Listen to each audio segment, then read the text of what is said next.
Okay guys, jadi hari ini aku berada di Sunway Damansara, di mana ada pelancaran Veta, dua unit ataupun dua model yang dilancarkan hari ini, Marvel 150 dan Nova 250 yang dilancarkan hari ini. Heboh hari itu kan, berkenaan dengan skuter ni, dan hari ini rasmi dilancarkan dan harga dia pun memang tak masuk akal guys. 14,388 guys. Korang rasa macam mana dengan harga itu?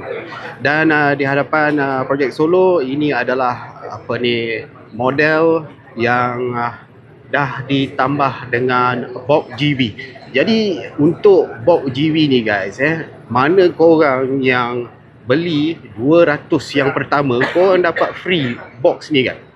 Box ni worth RM750, 39 liter. So itulah guys.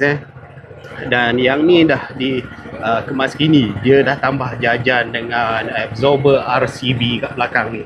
Yang ni warna grey, dan lagi satu warna emerald green dekat sebelah sana tu. Sekejap lagi kita akan tengok detail emerald green pula macam mana. Tapi kat sana punya spek standard lah. Dia datang dengan dashcam depan sahaja. Ya, ni semua jajan-jajan RCB lah guys kan. Nampak ni, side mirror, lever brake. Okey, yang ni depan. So spek dia pun very nice.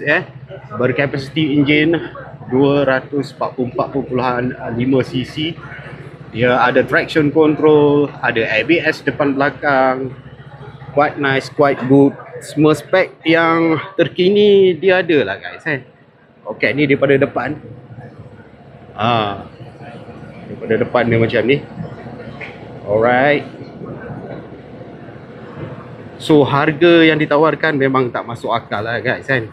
RM14,388. Dan lagi satu emerald green. Yang ni warna emerald green. Macam ni guys warna dia. Nice kan. Mengecik. Hijau emerald. Tak ada hal. Okey. Yang ni caliper standard 4 piston dekat depan. Dengan ABS. Yang ni dia punya absorber standard. Hijau ni aku geram kan, warna dia.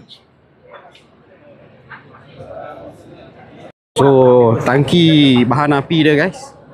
Tangki bahan api 12 liter.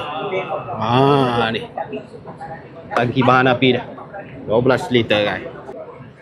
Keyless. Okey. Kita on lagi. Okey, on. Okey, ni dia 7 inch TFT meter. Depan dia sikit untuk emerald green. Wow, nice guys. Windshield dia tu pun aku tengok tinggi tu. Bawah tempat duduk ni 20 liter. Seat kita buka. Okey, 20 liter bawah tempat duduk. Itu saja perkongsian untuk buat kali ni, buat masa ni. So nanti kita akan detailkan video-video lanjut bersama dengan Nova, Veta Nova 250 ni guys. Bye.